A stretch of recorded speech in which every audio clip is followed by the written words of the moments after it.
ယ်ဘူလာတယ်ညူမြရဲ့ခရီးပန်းဦးကြုံွယ်ဘူလာတယ်လားထပ်ပြောစမဦးတော့ခွေပန်းပါပဲလာလာလူကလာလာခွေလူကလည်းလှတယ်လှတယ်ပန်းနေတူတယ်ပန်းခရီးလေးဝေးတယ်လို့ပဲသူ့သဘောလေးဖြူဝေးလာ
အောင်လေခီကုန်းကလေးကိုပန်းပါကွယ်မွေးရပြက်နေဖြူဖြူလေးကျူကျူမွေးသေးမှာကွယ်ဘူလာတယ်မြုံမြရဲ့ခီပန်း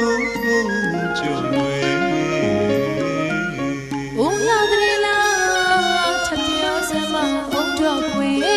ပန်းပါပဲလာလာလူကလာလာခွေလူကလည်းလှတယ်